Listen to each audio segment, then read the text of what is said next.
Hak 4 takbir ini mewakili 4 hal tadi, sehingga kalau misalkan tidak di-cover dengan ilmu, maka kita akan berpotensi, misalkan menghabiskan waktu untuk mencari kerja. Setelah kerja rutinitasnya tidak berubah, dia lupa belajar lagi, dia tidak ada semangat belajar agama, sehingga ketika dia mengalami yang namanya krisis hati, kekeringan spiritual, dia akan mengeluh. Mengeluh, lalu meratapi hidup, tidak tahu bahwasanya ada tempat pulang yang maha besar, ada tempat pulang yang maha menenangkan. Ada cara berpulang juga yang bermacam-macam gitu. Ada cara menenangkan hati juga yang bermacam-macam. Makanya sampai di Al-Quran disampaikan, "Qul bifadlillah wa birahmatihi fabidzalika falyafrahu huwa khairum mimma yajma'un." Apa yang disebut fadlillah di sini salah satunya adalah Al-Quran. Wa birahmatihi fabidzalika falyafrahu. Dan dengan kasih sayangnya, dengan rahmatnya, berbahagialah. Artinya dalam keadaan apapun ketika kita kembali kepada Allah, itu harusnya kita berbahagia karena kita pulang kepada tempat yang tidak akan pernah membuat kita kecewa. Ya kalau kita berharap sama manusia tentu pasti banyak kecewanya. Nah, kalau misalkan di sini yang pernah punya kekecewaan ya, baik di usia muda atau mungkin baru-baru belakangan ini, silakan tulis di kolom chat, siapa tahu nanti bisa kita diskusikan bersama bagaimana solusinya. Kita harus selesaikan persoalan ini dulu, teman-teman.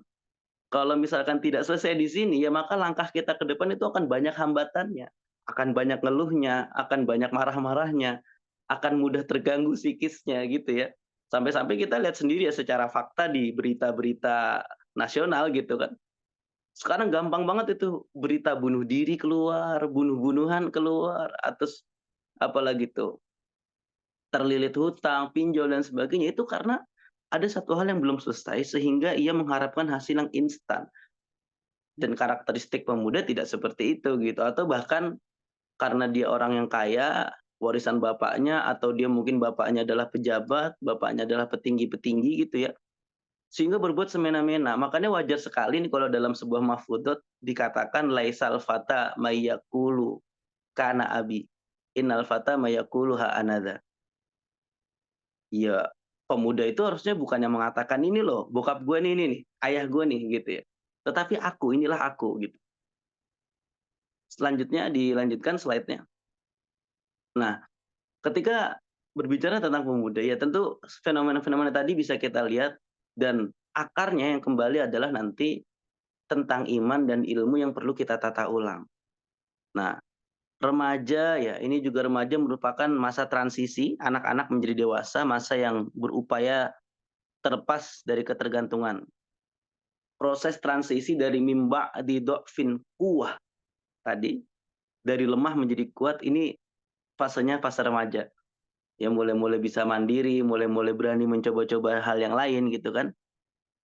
Dan juga ditinjau kalau secara biologisnya ada perubahan fisik ya, yang suaranya tadinya cempreng jadi ngebas gitu. Fisiknya tadinya mungkin agak kecil menjadi membesar pelan-pelan gitu ya. Dan mulai ada perkembangan sosial dan perkembangan sosial ini teman-teman sangat dipicu oleh lingkungan kita. Maka dari situ salah satu poin utama di fase remaja ini tuh ada nasihat dari Imam Nawawi Al-Bantani di kitab Nasoihul Ibad itu, "Jalisul ulama wa khalitul kubara." Senang-senanglah duduk sama ulama dan senang-senanglah berinteraksi dengan kubaro. Kubaro ini orang yang alim sekaligus memiliki keteladanan.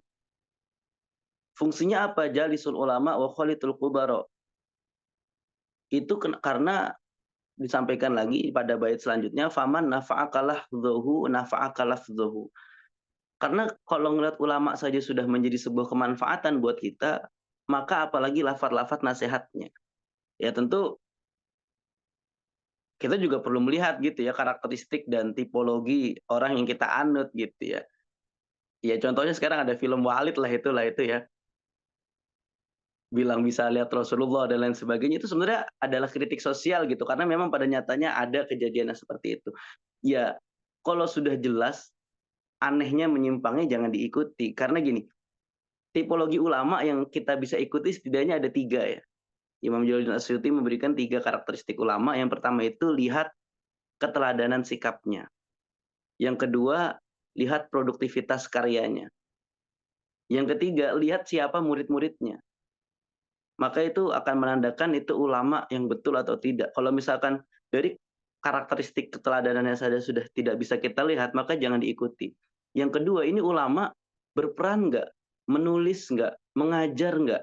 Ilmunya seperti apa itu ketahuan dengan kemampuan menulis dan mengajarkan tadi. Yang ketiga, lihat murid-muridnya siapa? Murid-muridnya jadi nggak? Murid-muridnya ulama juga bukan? Murid-muridnya berperan tidak? Nah itu bisa kita jadikan indikator ulama ketika kita ingin menjalani nasihat jalisul ulama wa khalitul kubara. Dan di masa remaja ini, itu butuh-butuhnya kita terhadap sosok guru. Makanya beruntung sekali ketika teman-teman di sini ada yang mondok pesantren, punya kiai, punya guru yang bisa dijadikan panutan. Jadi kita bisa merecharge batin kita, ngecas batin kita, supaya tidak keluar dari koridor yang sudah ditetapkan gitu ya. Tidak keluar terlalu jauh, mainnya nggak kejauhan gitu. Dan bagi yang belum punya guru, mungkin dalam konteks diskusi kita pada sore hari ini, dicari. Dicari gurunya, dicari kiainya, datengin ulama, datengin ustazah yang bisa dijadikan contoh, dijadikan teladan, panutan. Dengan karakteristik 3 hal tadi. Karena kita benar-benar butuh menyandarkan berbagai macam kesemerawutan hati kita kepada guru-guru kita tadi. Selanjutnya, slide-nya. Ini ya, kenapa sih kita perlu nge-build insight, nge-build dari dalam? Ya tadi sudah disampaikan di awal bahwasannya memang depresi menjadi satu hal yang mengganjal betul di hati kita. Ada hal yang menarik, ada hal yang menarik karena kejanggalan dalam hati ini bisa berpengaruh besar pada confidence kita, self confidence kita, kepercayaan diri kita, insecure dan lain sebagainya itu semuanya takut karena kita terpenjara oleh rasa dalam hati dan ketakutan. Makanya begini, makanya dalam Al-Quran itu disampaikan juga rasa takut itu terbagi pada dua hal. Ada khauf, ada khosyah. Dalam kaidah tafsir, ini disebut al-alfadul lati yudhanu bihallati taraduf wa laysat minhu. Kata-kata yang serupa tapi nggak sama gitu. Kalau khauf dan khosyah dalam Al-Quran terjemahnya itu sama-sama takut. Tetapi apa yang membedakan? Kalau khauf itu seperti takutnya kita kepada ular, kepada macan. Kalau misalkan tiba-tiba di rumah kita ada macan, nggak mungkin itu macan kita elus-elus kayak kita ngelus-ngelus kucing. Kecuali kalau kita alsyad, yang memang miara macan dari kecil gitu. Dielus-elus lah macannya. Tetapi pada umumnya manusia ketika ketemu macan, pasti kabur. Ketemu ular, pasti kabur. Atau kalau ada alat di sekitar kita yang bisa buat ngebunuh hewan itu, pasti kita bunuh. Itulah khauf. Perasaan takut yang melahirkan kecenderungan kita untuk menghindari hal tersebut. Berbeda dengan khosyah. Khosyah ini rasa takut, tetapi melahirkan kecenderungan untuk mendekat. Dan redaksi ini sejatinya hanya untuk Allah Subhanahu wa taala. Tetapi sebagai ilustrasi, sebagai gambaran saya akan coba menyederhanakan begini. Misalkan Mbak Wirda punya kiai, punya guru, punya ustazah. Kita segen dong pasti. Nggak mungkin kita hahihi ketawa ngakak ke depan beliau tuh nggak mungkin. Kita akan menjaga diri karena kita takut, kita segan, kita sungkan. Ya, Mbak Unisa juga begitu. Dulu jadi abdi dalam di kiai, nggak mungkin depan kiai itu kita jadi diri kita sendiri yang wah pokoknya sesuka hati kita gitu kan. Untuk ngasih makan saja, untuk memberikan makanan saja itu biasanya piring masih ditadangin sampai nampan gitu kan, terus jalannya kita pakai pakai dengkul ya sebagai adab gitu ya. Kita takut tapi kita berusaha mendekat. Untuk apa? Untuk dapat cintanya guru kita.